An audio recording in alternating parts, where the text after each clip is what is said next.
Plonge-moi dans ta rivière d'amour. Aujourd'hui, cette école des témoins, c'est le fruit d'un vrai travail d'équipe.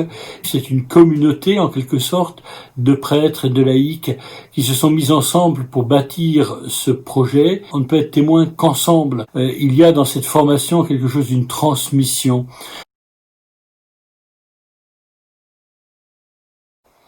Pourquoi une école des témoins? Pour répondre à la confiance que le Christ nous fait, en ayant voulu faire de nous, de chacun de nous, et de nous ensemble, ces témoins. Il y a vraiment des moments de notre école des témoins à Aix cette année où on a senti le souffle de l'esprit, réellement. Et le soir du lavement des pieds, là, il y avait un recueillement, un silence exceptionnel. C'est un très bon souvenir. Le témoignage, c'est quelque chose qui s'apprend. Les disciples de Jésus en ont fait l'expérience, nous le voyons dans l'Évangile. Quand on a rencontré l'amour de Dieu, on a envie de le crier sur tous les toits. On a envie presque de dire « Bon, il faut que tu crois en Dieu et tout », mais je crois que c'est pas comme ça. J'ai appris à m'adapter au public auquel je parle en fait. On ne parle pas à tout le monde de la même manière par rapport à l'expérience de vie en fait. Il faut s'adapter, c'est parfois compliqué, mais quand on y arrive, on sent que c'est beaucoup plus facile de témoigner. En fait, depuis l'école des témoins, je sens que je suis beaucoup plus familière de la parole de Dieu, certainement due à la découverte et puis du coup l'exercice régulier de la Lectio Divina. Et donc maintenant, je sens que ma manière de parler de ma foi est beaucoup plus ancrée dans la parole. Rapport à d'autres études, moi j'ai fait un doctorat à Strasbourg, des formations on en a fait sans arrêt, évidemment, mais celle-ci, elle a cette particularité de nous faire travailler en fraternité, et ce travail de fraternité nous donne une audace et à la fois une grande humilité, et il me semble que c'est ce qui est le plus fort de cette démarche de l'école des témoins. Le but, c'est aussi de les motiver pour être apôtres, voilà, apostolat, être évangélisateur. Je dirais que c'est surtout le fait de vraiment prendre cette habitude d'être acteur de l'évangélisation et pas passif, d'avoir toujours ce souci d'aller de l'avant et pas d'attendre que les choses nous tombent dessus mais vraiment que ça fasse partie de notre quotidien. Et je crois qu'on reçoit vraiment des grâces pour aller au-devant des gens. Je pense qu'on reçoit quelque chose de Dieu qui nous aide à ensuite, alors qu'on ne se sent pas forcément, mais après coup, c'est étonnant, mais on n'a plus peur. Sans s'installer dans notre époque, un vent pas de panique, pour le moment non, mais un vent de peur et d'appréhension. Et je crois que nous autres chrétiens, c'est là que nous allons avoir un rôle fondamental à jouer pour maintenir cette espérance.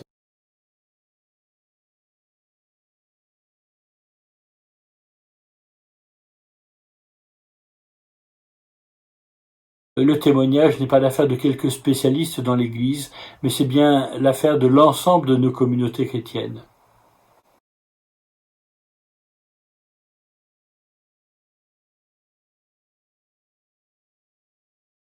Bonjour, je m'appelle Morgane, j'ai 30 ans, j'habite à Port-de-Bouc dans le diocèse d'Aix-Arles. Dans l'église, je suis servant d'hôtel depuis quelques années. J'ai fait autrefois le catéchisme, maintenant je fais l'aumônerie des collégiens. J'ai suivi en 2018-2019 sur la paroisse de Martigues. J'ai été écolier.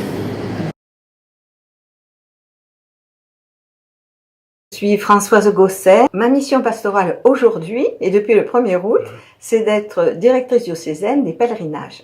L'école des témoins de Tarascon, Arles, et qui a attendu 90 personnes. Je m'appelle Benoît Delabre, je suis curé actuellement de Bouc-Bel-Air et de Calas-Cabriès au sud d'Aix-en-Provence depuis septembre passé, donc un petit peu moins d'1 an. Et avant, j'étais pendant 15 ans curé de Martigues et en même temps, depuis 7 ou 8 ans, au conseil épiscopal où je ne suis plus maintenant. Je m'appelle Joëlle, j'ai 37 ans et au niveau de l'église, en fait, je suis engagée auprès du service des malades et un petit peu en fait au niveau de la catéchèse. Donc j'ai participé à l'école des témoins en tant que participant, donc il y a 2 ans, et cette année en tant qu'animatrice, on va dire, avec un groupe, en fait on était plusieurs. Donc je m'appelle Quentin, j'habite à Salon de Provence et je suis aumônier de l'hôpital depuis 5 ans. Voilà, je fais partie de CVX aussi également.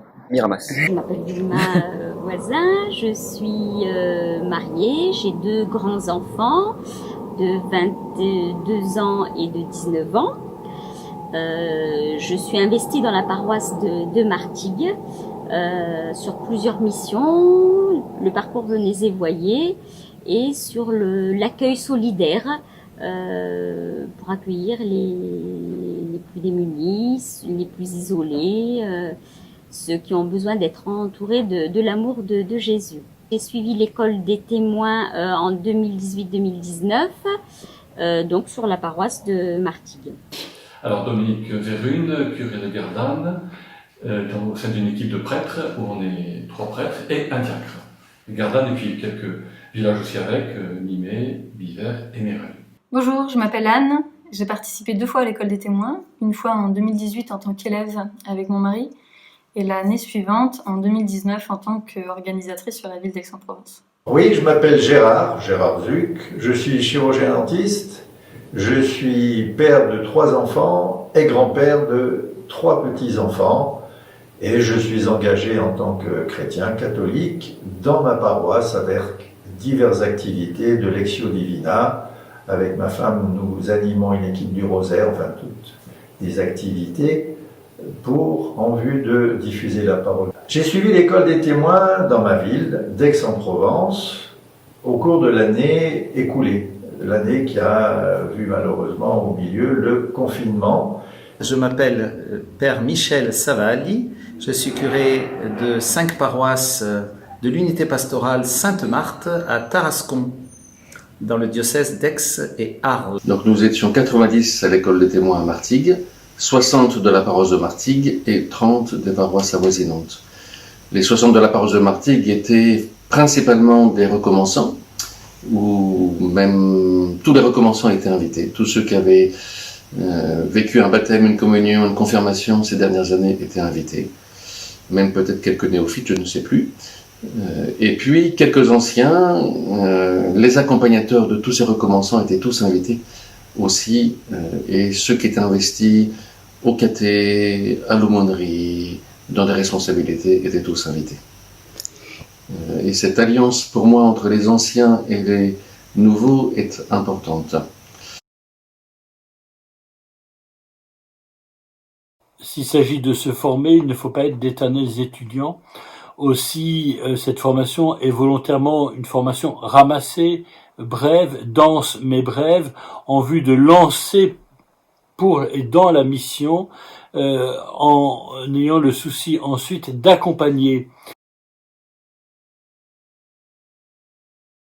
J'étais aussi vraiment agréablement surpris par la qualité des enseignements. Les gens ont vraiment donné le meilleur d'eux-mêmes.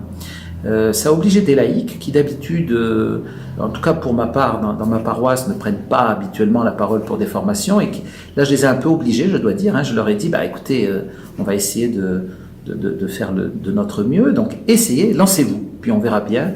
Alors évidemment, toujours pareil, je ne suis pas capable, est-ce que je serai à la hauteur? J'ai dit non, ça ne compte pas.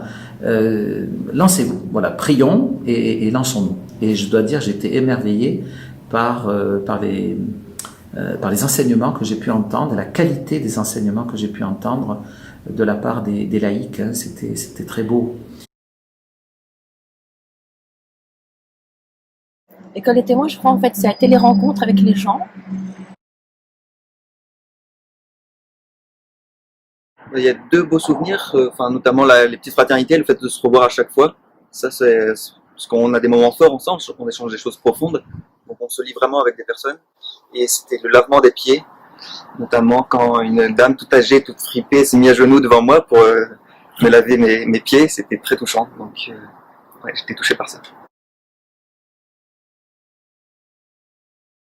Mon souvenir le plus marquant, c'était lors d'un expériment missionnaire qu'on appelle le repas Kubala. Le principe est d'inviter une personne assez éloignée de l'église à un repas à thème. Et je me suis retrouvée assise à côté d'une élève de l'école des témoins qui avait invité en grande simplicité son vendeur de clopes régulier. Et ça, j'ai été vraiment édifiée par la fraîcheur de cette invitation, de cette femme qui avait osé inviter ce vendeur de clopes. Et puis en plus, pendant toute la soirée, on a eu des échanges très profonds, donc ça m'a marquée. Mon plus beau souvenir de l'école des témoins, c'est certainement à l'intérieur du pèlerinage des témoins. On n'était pas très fiers quand nous nous sommes retrouvés au pied de la Bonne Mère et que nous avions à évangéliser sur le parvis avec des personnes qui ne parlaient pas forcément notre langue et où nous devions apporter notre modeste pierre à l'édifice. Mais nous avons fait des rencontres surprenantes et ce sont les personnes qui nous ont évangélisés en fait. Et nous sommes repartis renforcés comme si nous étions nous aussi ces saints évangélisateurs qui sortaient de la Méditerranée pour continuer à longer le Rhône, voilà, et à poursuivre. Le plus beau souvenir, c'est évidemment pour moi la dernière journée, qui était le 4 mai 2019, donc, où j'ai, à cette journée, une quarantaine de personnes de la paroisse qui sont venues, et où nous avons préparé l'année suivante, même si je quittais la paroisse à ce moment-là. Mais c'était une journée absolument magnifique pour moi, comme un point d'orgue de mes 15 années à Martigues.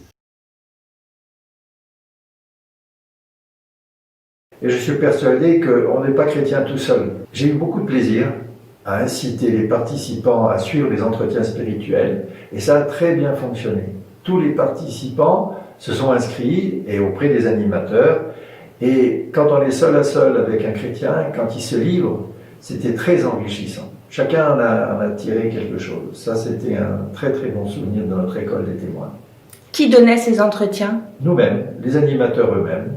Il y avait un prêtre donc avec nous et les autres animateurs, et les participants choisissaient celui qui allait diriger avec eux l'entretien spirituel. Et de façon surprenante, ça s'est réparti de façon harmonieuse. On aurait pu penser que tout le monde voulait aller avec le prêtre, mais en fait non, tout le monde a choisi son animateur au feeling. Alors ça, c'était une belle surprise, c'était un peu audacieux, je trouve, de proposer ça, surtout qu'on pourrait croire que c'est réservé aux prêtres. Ici, il y avait quand même un petit habitus, si je puis dire, parce que on a fait des cérémonies pénitentielles à l'aide de membres de la communauté d'Emmanuel, d'ailleurs, où, en fait, c'était un temps, ça s'appelait louange et pardon, il y avait des gens dans l'église, des prêtres pour confesser, mais aussi des couples ou des laïcs un peu choisis pour recevoir les gens. Donc, quand il a fallu suivre d'autres personnes, c'était pas forcément une grande surprise de savoir que c'était possible, ou d'aider quelqu'un, même si on n'est pas prêtre, ou d'aller voir quelqu'un et de dire voilà comment on vit les choses, comment on peut relire, etc. Donc c'était pas trop difficile ça. Puis aujourd'hui, comme je vous le disais tout à l'heure, il y a des fruits, il y a des gens qui continuent vraiment avec bonheur. Et en tant qu'organisatrice, j'ai constaté qu'il y avait peut-être la moitié des élèves qui s'étaient impliqués dans cette proposition, mais pour la plus grande majorité, vraiment, ça a été un déclic important dans leur vie spirituelle. Et moi-même, en fait, j'ai commencé mon chemin d'accompagnement spirituel suite à ma première année d'école des témoins, alors que ça faisait quasiment 10 ans que j'en parlais et que je sautais pas le pas. Donc je constate vraiment que cette partie n'est pas négligeable et peut changer vraiment des vies de foi. Moi, j'ai suivi un entretien spirituel avec une sœur, Xavier, et disons en fait ça m'a aidée. C'est vrai qu'avant de passer l'entretien, je l'ai un petit peu préparé avec les questions que j'allais lui poser, et c'est vrai que ça a apporté ses fruits, ça m'a donné confiance.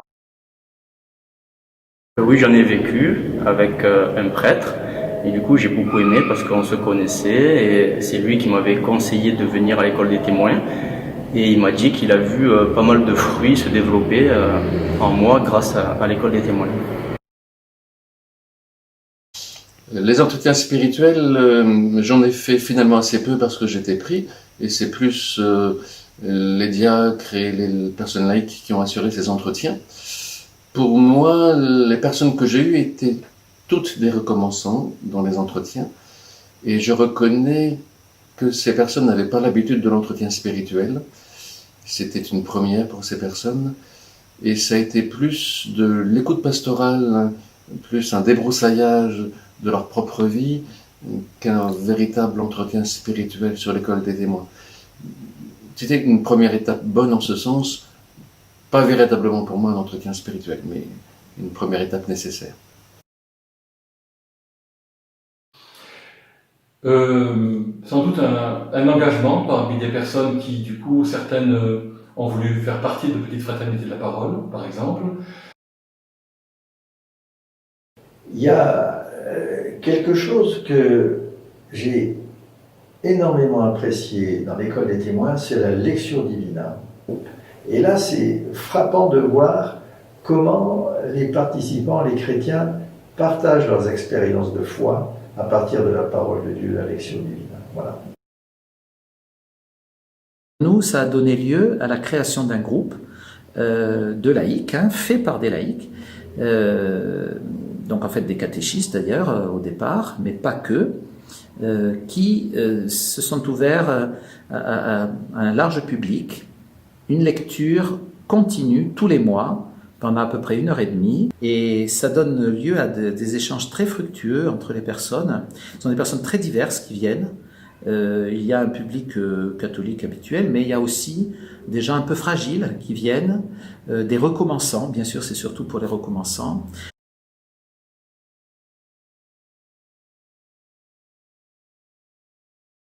Ce qui est bien dans l'école des témoins, c'est que c'est jamais la même chose. Pourtant, il y a une continuité. Nous, en fait, l'équipe, on était très stressés. On disait, est-ce qu'on serait à la hauteur? Parce que vu que la première année, en fait, on a été participants, et c'était tellement bien, on s'est dit comment on va faire pour animer, nous, à notre tour. Mais au final, en fait, la première école des témoins, donc il y a 2 ans, et cette année, en fait, la deuxième, si on peut dire, disons, c'est pas un copier-coller ce que vous a dit le Père Terry, mais c'est vraiment, c'est les mêmes thèmes, mais disons, en fait, il y a des saveurs différentes, tout en étant, je pense, en fait, aussi bien. Parce que ceux qui ont participé, en fait, à l'école des témoins cette année nous ont dit que c'était très bien, et chacun, en tout cas, peut apporter sa pierre à l'édifice, ça c'est important. Chaque paroisse, en fait, devrait offrir ce type de formation en l'adaptant le plus possible au terrain, parce que chaque paroisse a une couleur différente, a un public différent, et s'adapter aussi au public que l'on a, aux attentes, et aussi au chemin spirituel des personnes qui est très divers, et il faut respecter avec une infinie délicatesse le chemin de chacun, parce que c'est tellement intime. On ne peut pas imposer à tous la même chose. Et ensuite, il faut pérenniser ça, parce qu'il me semble que c'est excellent, cette formation.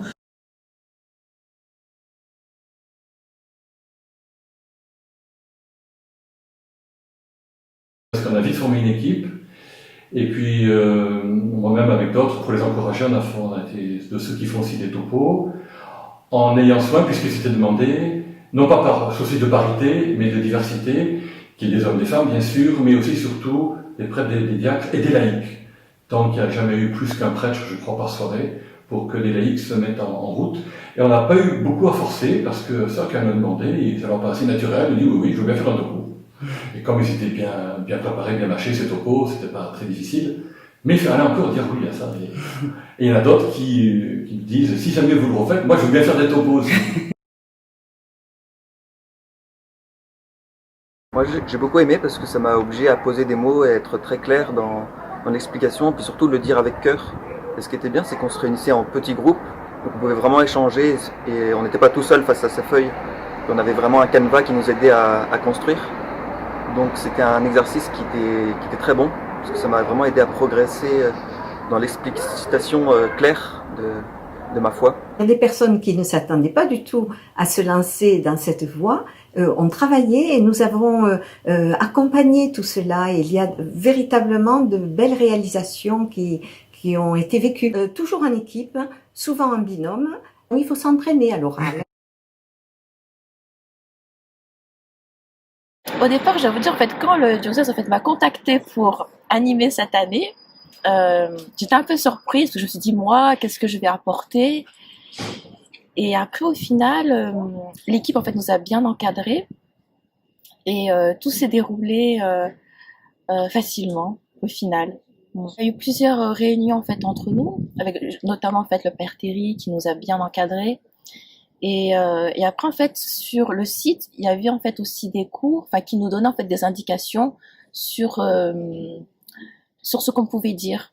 Et après en fait c'était à nous soit en fait de reprendre un petit peu ces textes, soit un petit peu après de les manier à notre sauce on va dire. À part ce qui était un peu compliqué en fait, c'est de parler devant tout le monde, comme ça c'est un peu impressionnant parfois.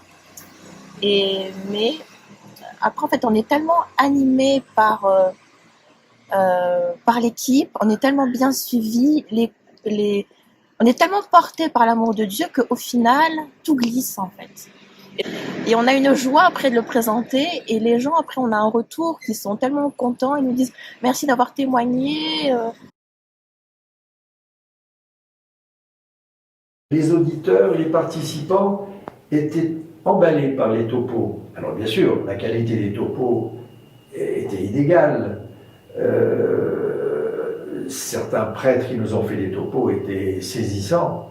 Bon, des fois, des formateurs qui n'étaient pas, des animateurs qui n'étaient pas formés à cet exercice ont peut-être eu plus de difficultés, mais c'est le point commun de tous les topos qu'on a eu cette année, c'est l'authenticité. Les auditeurs voyaient bien que lui qui se livrait vraiment la profondeur de sa foi. Pour moi, c'était de venir à l'heure à chaque fois. Pas de réelles difficultés, Non, j'ai pas vraiment. Au contraire, j'allais le soir après mon travail, c'était difficile, mais chaque fois il y avait une énergie qui ressortait de nos soirées. Non, j'ai pas vraiment de difficultés à relater. J'ai beau réfléchir. J'étais un petit peu stressée et j'ai demandé de l'aide à l'Esprit Saint pour bien accompagner et bien animer donc les deux groupes que j'avais à accompagner. Ma plus grande difficulté en tant qu'élève, ça a été de vraiment m'impliquer à fond dans le parcours et de trouver le temps de préparer chaque séance pour que ça porte vraiment du fruit. Et en tant qu'organisatrice, la difficulté, mais qui était aussi ce qu'il y a de plus beau et intéressant, c'était de réussir à créer un véritable climat de fraternité dans le groupe. On a vu que vraiment la fraternité, c'était l'ingrédient majeur et indispensable pour que la conversion personnelle puisse s'opérer chez chacun. Ça implique de trouver d'abord une équipe qui puisse assurer les topos et le déroulé de la soirée. Et pour assurer les topos, le déroulé de la soirée, je reconnais que nous étions nous 3 prêtres sur la paroisse. Le plus difficile a été de trouver des personnes laïques qui pourraient assurer des topos. Il y avait une religieuse aussi qui assurait des topos. Sachant que nous ne voulions pas des personnes trop âgées, nous aurions facilement trouvé chez les plus anciens de la paroisse des personnes capables de faire des topos. Mais nous voulions des personnes plus jeunes. Lorsqu'il s'agit de changer de groupe, il y a des personnes qui voulaient plus changer de groupe. Donc, il y avait un attachement qu'il fallait absolument rompre, puisque nous étions ouverts à tous et non pas centrocentrés. Et donc là, il y a eu un petit peu des difficultés, mais des difficultés passagères. La difficulté, c'était d'être le témoin du groupe et de témoigner dans un temps assez rapide pour dire l'essentiel de notre témoignage et trouver les bons mots. Alors, on n'est pas encore arrivé au bout de la 7e de beurre comme chez Thérèse d'Avila. Là, on a eu un départage, des topos, mais l'évangélisation concrète, sortir un petit peu de notre coquille, ça n'a pas été facile, mais il y a eu quelques ténéraires quand même.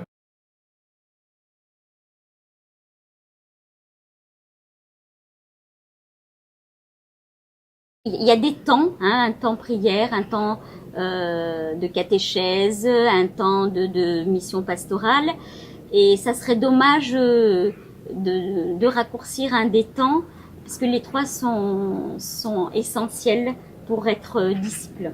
Alors le timing n'était pas difficile, mais il fallait respecter et ne pas déborder des temps impartis. C'est faisable. avec un petit peu de rigueur, mais c'est faisable. Après, les 3 temps sont, c'est bien rythmé, mais c'est un peu riche. Je trouve que c'est un peu riche pour le peu de temps imparti. Et on a eu du mal à suivre le rythme parce que les gens étaient assez nombreux dans les groupes et avaient vraiment envie de partager. En tout cas, on a senti cette soif de partage, cette soif aussi de pouvoir dire leur expérience de chrétien, leurs questions aussi, leur souffrance aussi.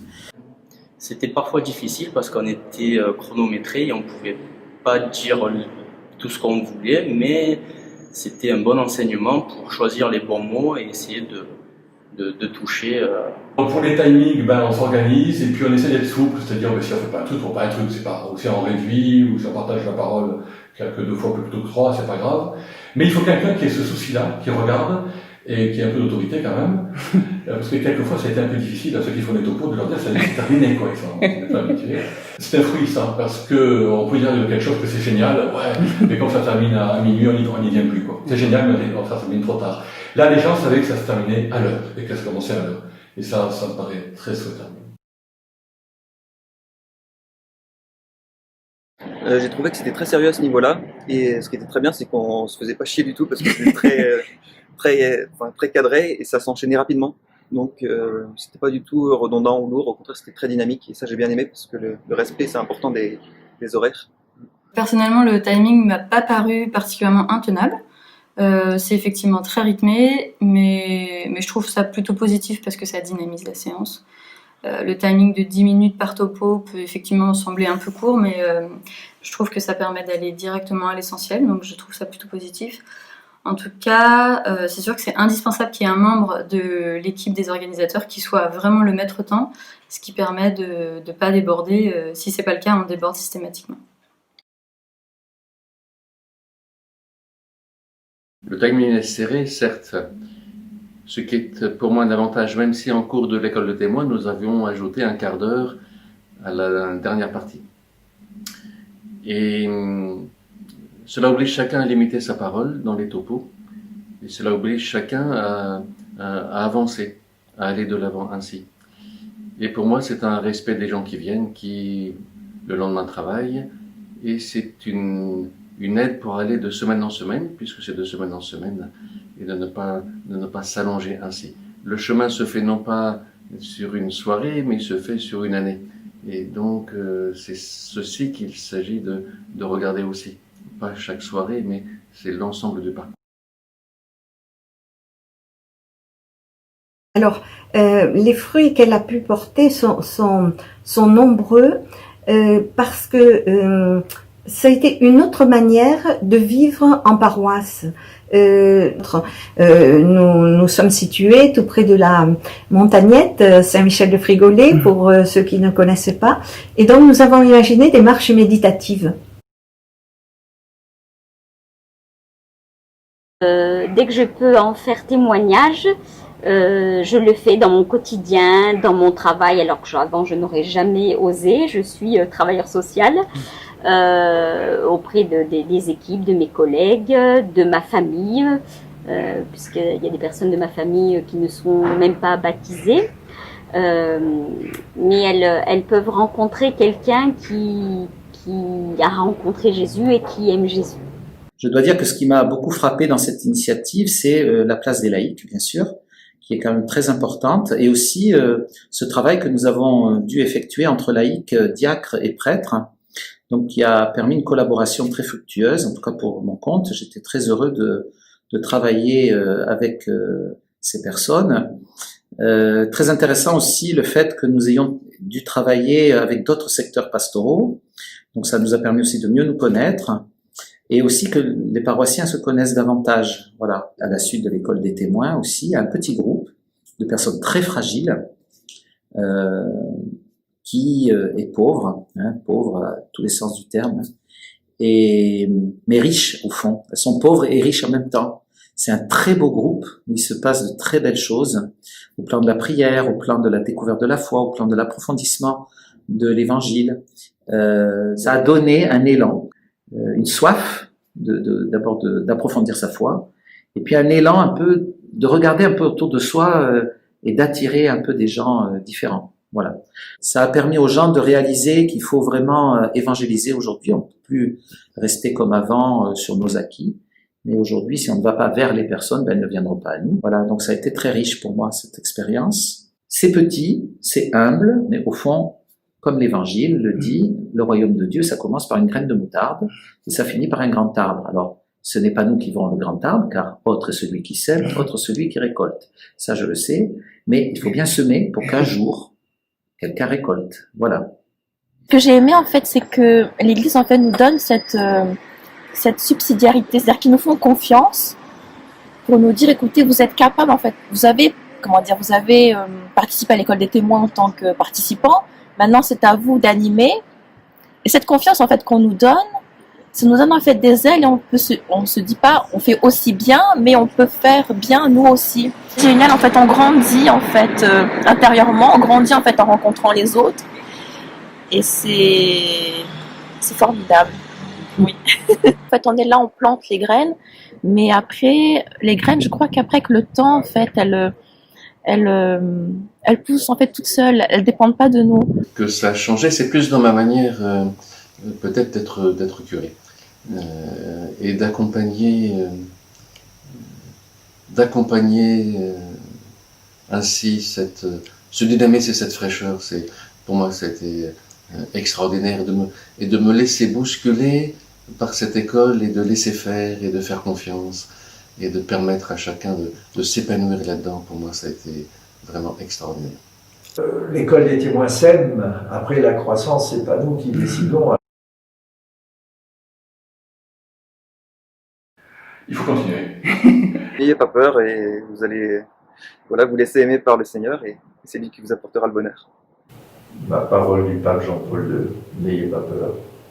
Je vous encourage à le vivre parce que c'est une expérience assez inédite et inattendue. C'est tout simplement les fruits de l'esprit. Oh, allez-y, allez-y. Laissez-vous bousculer par cela. Cela demande, c'est vrai, du travail quand même aussi.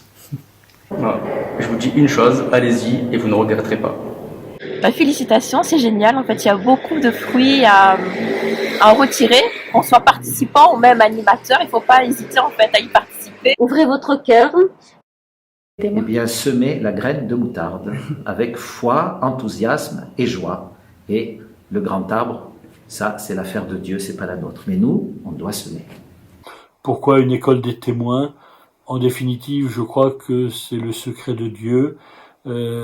C'est un don qui nous a été fait, que nous avons porté à plusieurs ces dernières années et que nous sommes heureux de pouvoir transmettre. Moi dans ta rivière d'amour, plonge mon esprit dans les profondeurs de ta joie, inonde le désert de mon âme. Par